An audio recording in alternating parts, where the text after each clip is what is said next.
Bienvenue dans les podcasts de l'Oasis à Morges.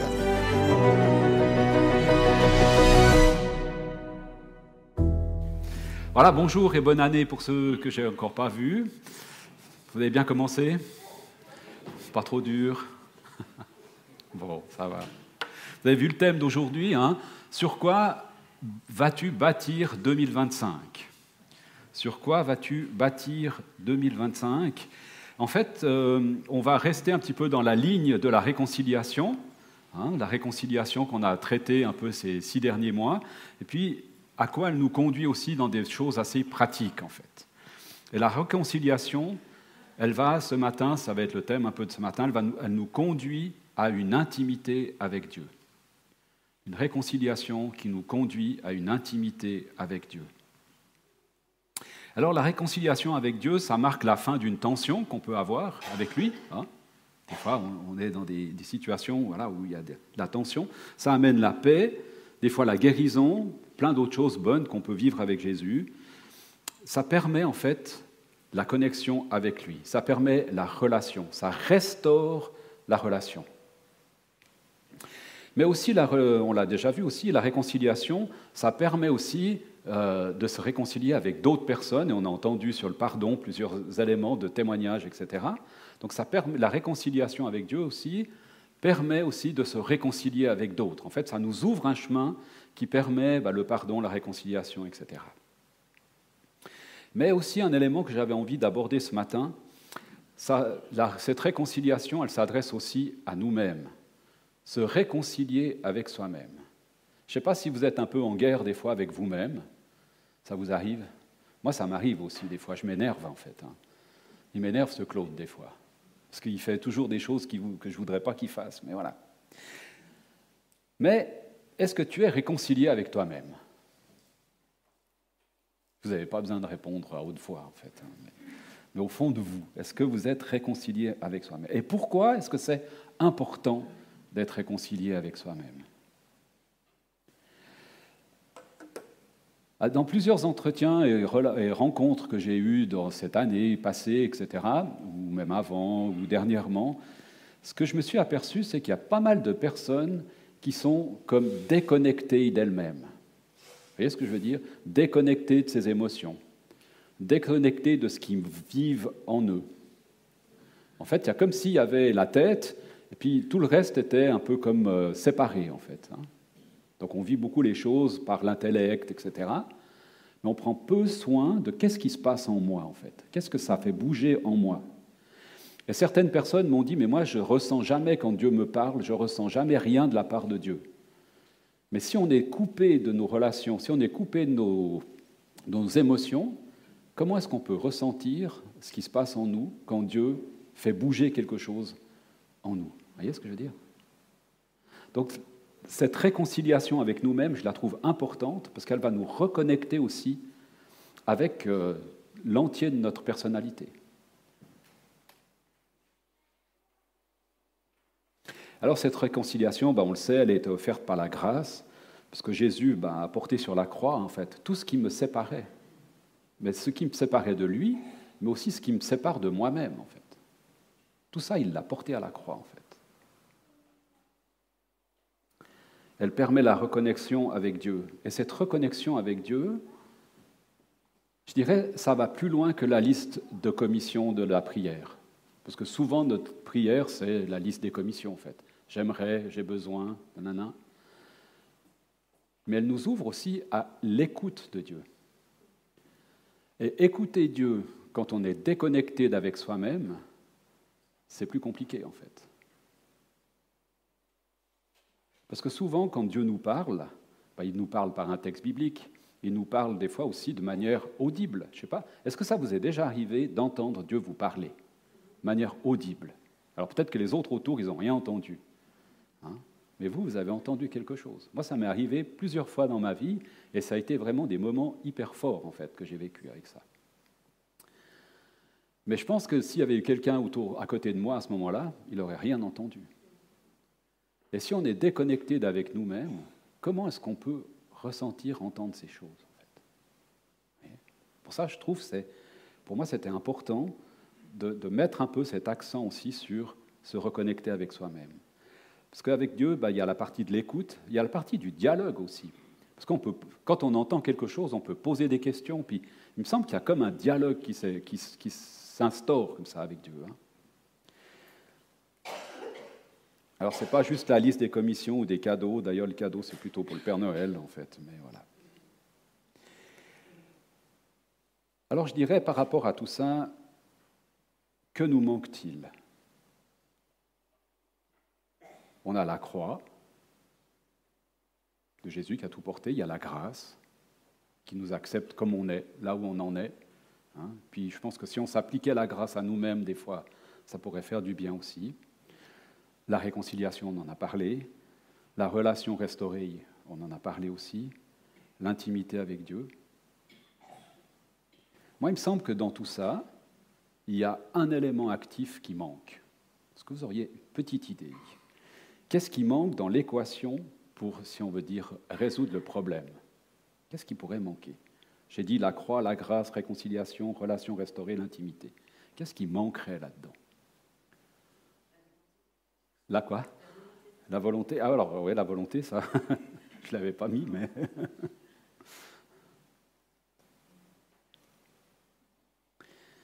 Alors, je dis comme ça une clé un peu bête, mais je dirais qu'il y a une question de lâcher prise là-dedans. Parce que nous, on y va souvent avec notre intellect, puis nos raisonnements, etc. Moi, je dirais qu'il y a un peu quelque chose qui est de l'ordre d'un lâcher prise, mais pas n'importe lequel, en fait. Moi, je dirais, il manque le cadeau. Dieu nous fait un cadeau quand on reconnaît qu'on a besoin de lui dans notre vie. Il nous fait un cadeau quand on reconnaît que Jésus-Christ est le Fils de Dieu. Il nous fait un cadeau quand on reconnaît que notre vie n'est pas complètement alignée sur l'objectif que Dieu a pour notre vie. Vous me suivez encore là? Il nous fait un cadeau quand on lui laisse la direction ou le volant de notre vie, si on veut rester un peu... Voilà. Et qu'est-ce qui se passe à ce moment-là? Qu'est-ce qui se passe à ce moment-là? Quand on lâche prise devant Dieu, quel cadeau il nous fait? Oui, j'ai entendu là. Un souffle comme ça. Le souffle du Saint-Esprit. C'est ça qu'il nous offre. Et si on regarde un petit texte de 1 Corinthiens 6, « Ne savez-vous pas que votre corps est le temple de l'Esprit Saint ?» Mais vous le savez, ça, ou bien? Ah, je suis rassuré. Cet esprit qui est en vous et que Dieu vous a donné. Dieu vous a donné ce cadeau-là. Vous ne vous appartenez pas, Dieu vous a acquis, il a payé le prix sur la croix pour cela. Mettez donc votre corps au service de la gloire de Dieu. Magnifique, hein? Le lieu de l'intimité avec Dieu, il est d'abord en toi, en fait. Vous voyez pourquoi j'insiste sur la reconnexion avec soi-même? Parce que ce lieu d'intimité avec Dieu, il est d'abord en nous, par le Saint-Esprit. Parce que Dieu place son esprit en toi. On chante des fois comme un vase fragile, ou je ne sais plus trop quoi là comme chanson. Dieu place en nous des êtres bien fragiles, bien complexes aussi, mais Dieu place ce cadeau, ce trésor dans la fragilité de notre vie, pour qu'on puisse vivre cette intimité avec lui, pour qu'on puisse ressentir ce qui fait bouger en nous, en fait. Parce que Dieu nous parle par plein de moyens, et pas seulement de manière intellectuelle par la lecture, ou par... il nous parle aussi par nos sentiments, par nos émotions. Il nous parle aussi de cette manière-là.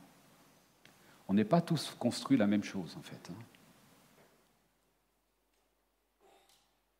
Alors le Wi-Fi puis Internet, c'est un peu du pipeau à côté de ça, en fait. Le Saint-Esprit, c'est quand même autre chose, quoi.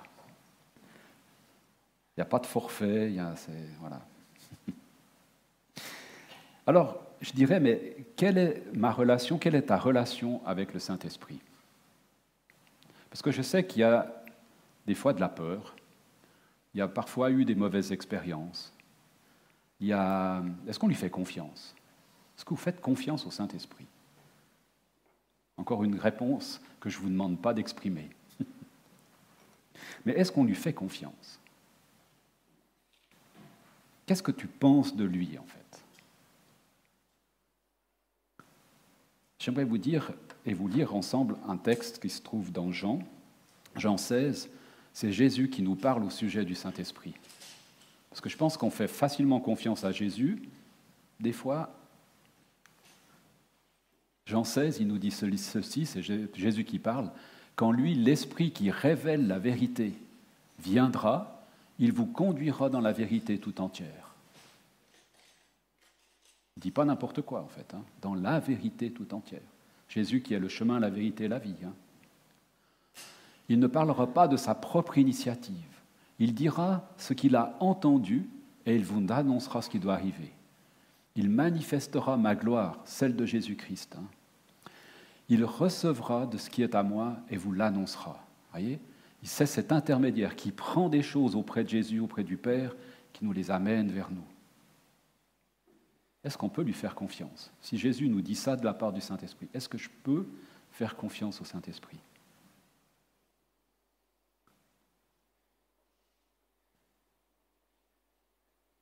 Alors sur quoi vas-tu bâtir l'année 2025? Sur les prévisions économiques? Apparemment, elles ne sont pas géniales. Sur la géopolitique, on sent que c'est un peu tendu un peu partout. Hein, parce qu'on a des peurs, des angoisses. Est-ce qu'on va faire l'autruche? Vous savez, les autruches, on voit toujours cette image de l'autruche qui plante la tête dans le sable.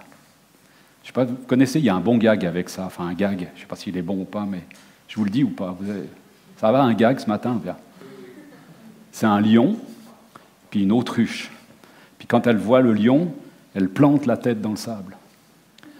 Puis vous savez ce qu'il lui dit, le lion? Il lui dit, alors, j'ai 2 mauvaises nouvelles pour toi. La première, c'est que je te vois toujours. Et la deuxième, c'est que la tête où tu l'as mis là, c'est ma litière, en fait. Bon, c'est pas très évangélique, je suis d'accord, excusez-moi. Donc, ne pas mettre la tête dans le sable n'importe où, en fait. Pardon. Donc, sur quoi, revenons sérieux, on va essayer, hein. Sur quoi vas-tu bâtir 2025? Moi, j'aimerais me lancer un défi, en fait. J'aimerais nous inviter à bâtir notre année 2025 avec l'intention, en tout cas intentionnellement, de bâtir sur notre relation avec Dieu par le Saint-Esprit. Vous voyez un peu le défi? En tout cas, pour moi, c'en est un, parce que souvent, on va faire quelque chose aujourd'hui, il faut préparer quelque chose, on y va. Hein. Mais comment est-ce que Dieu nous dit « je suis avec vous tous les jours ». Mais comment est-ce qu'on va l'impliquer? Comment est-ce que, intentionnellement, je vais impliquer Jésus-Christ par l'Esprit Saint dans ce que je suis en train de faire maintenant, aujourd'hui, là? Dans ce que je suis en train de vous dire, dans ce que je suis en train de faire, dans ce que je suis en train... Quand je fais la vaisselle... Ah non, je ne fais pas la vaisselle. Quand... Non, si, des fois, ça m'arrive.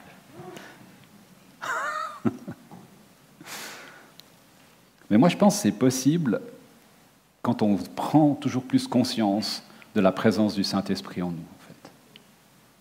Et c'est un défi, hein. Je dis bien que c'est un défi, ça l'est aussi pour moi. Regarde, moi je dirais comme ça, regarde avec lui, j'aime pas donner des conseils, hein, mais un peu plutôt dans le sens d'un défi. Regarde avec lui quelle direction donner à ta vie. Des fois, on est dans des tournants, hein, des années un peu clés comme ça. On a entendu plusieurs personnes qui sont des années un peu charnières comme ça. Quelle direction on va donner à la suite de notre existence? Comment est-ce que je peux parler des projets qui m'habitent avec le Seigneur, en fait? Hein? Ça demande un temps d'arrêt, puis dire, mais qu'est-ce que tu en penses, toi, Seigneur? Vous voyez? Puis qu'est-ce qui se passe là? Moi, j'ai vécu ça déjà quelques fois. Et une des fois, je devais choisir entre 2 entreprises dans lesquelles aller travailler. Et puis, cette réponse que j'ai cru comprendre, c'est que tu ailles là ou là, je te bénirai. Et c'est ce qui s'est passé, en fait. Mais, vous voyez? Et je trouve intéressant, parce que Dieu, des fois, il nous dit, mais prends tes responsabilités aussi, tu vois. On a besoin de ça, des fois. Aligner son cœur sur ce que lui pense, sur ce que lui voit. Je dirais par rapport aussi au Saint-Esprit, Laisser vraiment sa présence comme un peu nous, prendre la place en nous, en fait. Des fois, on veut tout maîtriser et tout contrôler, mais est-ce qu'on serait OK de juste lâcher prise et puis de le laisser faire ce que lui veut faire? Pour moi, c'est un défi. Je ne sais pas pour vous, moi, c'est un défi, ça. Parce que j'aime bien contrôler ce qui va se passer, moi. Mais quand on laisse l'esprit agir, je crois qu'il y a la paix qui s'instaure, il y a le réconfort qui vient, il y a vraiment une plénitude en fait qui s'installe. On sait qu'on est juste en fait. Je ne sais pas si ça vous est déjà arrivé ça. Hein, des fois on prend des décisions, on prend des choix, on essaye d'écouter Dieu, puis tout d'un coup, là, c'est juste, c'est bon. Prendre du temps peut-être pour aussi découvrir les projets qu'il a pour toi. Des fois de dire, mais Seigneur, tu veux quoi? Qu'est-ce que tu voudrais dans ma vie? Comment est-ce que je pourrais être à ton service d'une manière ou d'une autre? Et puis expérimenter son autorité, sa puissance dans notre vie aussi. Hein? Combien de fois on est dans des luttes? Et quand on peut invoquer le Saint-Esprit, quand on peut invoquer, par exemple, la puissance de Jésus-Christ par le Saint-Esprit, il me semble qu'il y a des choses qui s'ouvrent comme ça. C'est du combat, en fait. Hein. On a tous probablement déjà vécu des situations comme ça. Je crois que Dieu, il désire vraiment une relation avec toi. Je crois que depuis la Genèse jusqu'à l'Apocalypse, il n'y a que ça qui parle dans la Bible, c'est de relation avec les êtres humains. Hein. Et on n'est pas téléguidé par Dieu. On n'est pas téléguidé par Dieu. J'allais dire quelque chose peut-être théologiquement défendable jusqu'à un certain point en tout cas, c'est que s'il n'y avait pas eu la chute, on n'aurait pas cette liberté de dire oui ou non à Dieu en fait. Alors je ne suis pas pour le péché, etc. Mais je dis, par le fait de la chute, Dieu a permis que les humains puissent dire oui ou non à Dieu. Il nous a donné cette liberté. Qu'est-ce qu'on en fait, nous, aujourd'hui? Est-ce qu'on dit oui? Ou bien on dit, écoute, dans quelques mois, on a la liberté, en fait. Et du coup, la responsabilité aussi de notre choix. Donc c'est pour ça que je ne veux pas vous dire ce que vous devez faire ou pas faire, voyez. Mais j'aimerais nous inviter dans le défi d'entrer dans cette attitude volontaire d'être en intimité avec Dieu. Comme mettre notre priorité de rechercher ce qui est juste aux yeux de Dieu. Matthieu 6, 33, il dit « Cherchez d'abord le royaume ». Tout le reste vous sera donné par-dessus encore. Hein. C'est pas juste... Donc bâtir 2025, j'allais dire sur du solide, dans un monde qui ressemble plus en plus à du sable mouvant. Hein.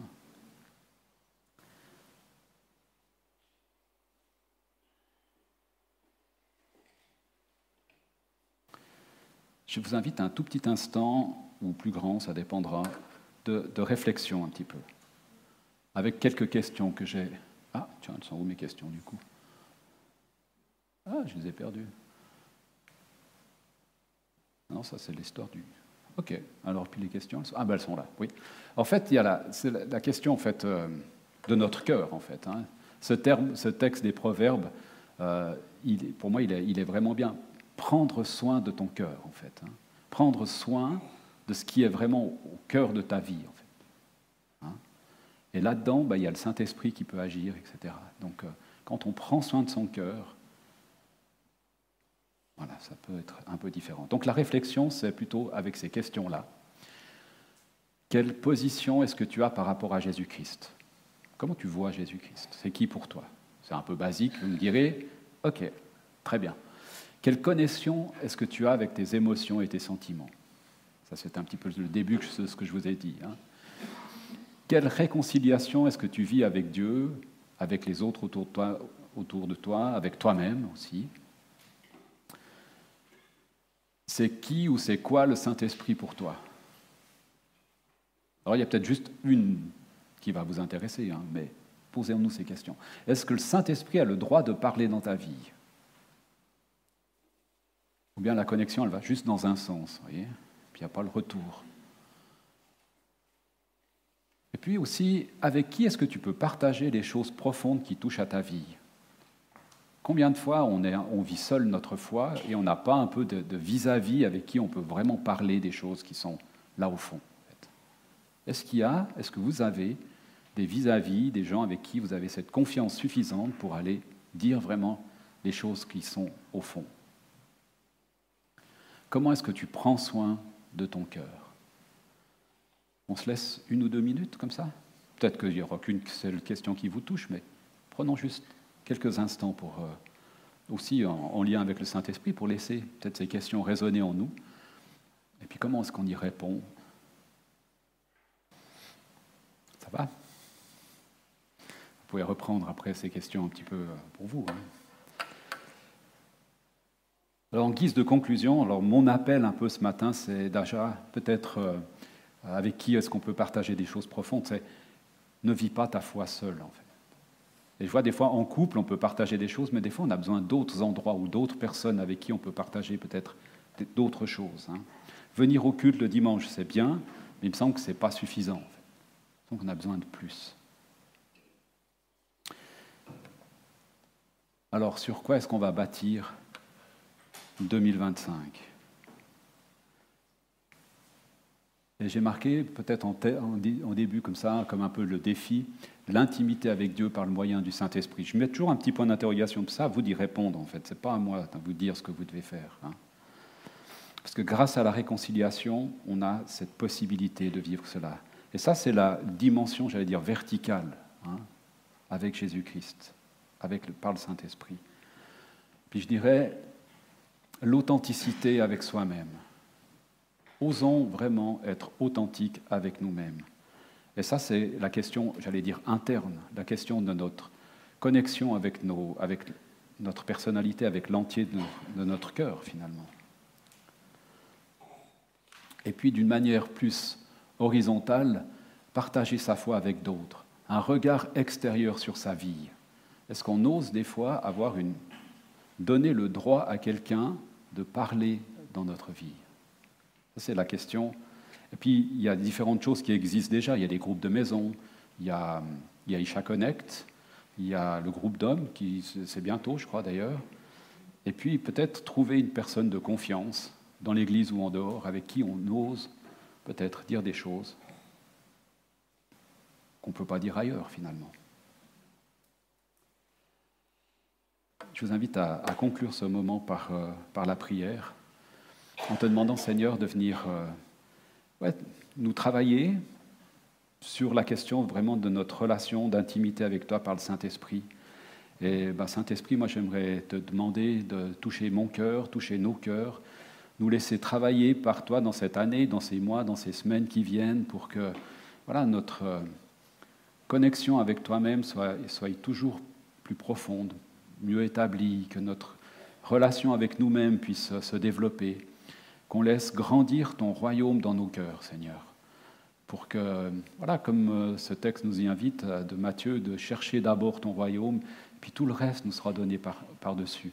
Qu'on ose, Seigneur, se lâcher prise, de te faire pleinement confiance, Saint-Esprit, pour que les choses que tu vas prendre auprès du Père, auprès de Jésus, puis nous les amener, on puisse vraiment les recevoir comme des dons, des cadeaux, des présents que tu veux nous faire pour notre vie d'aujourd'hui, pour de ce qu'on va vivre dans le contexte dans lequel on est, dans notre quotidien. Tu vas comme apporter un éclairage nouveau peut-être aussi sur nos existences. Alors viens faire ton œuvre en nous, Saint-Esprit. Libère-nous des fois de nos peut-être mauvaises expériences ou peut-être de nos a priori te concernant, et puis que tu puisses être pleinement le bienvenu dans nos cœurs, Jésus, par ton Saint-Esprit. Amen.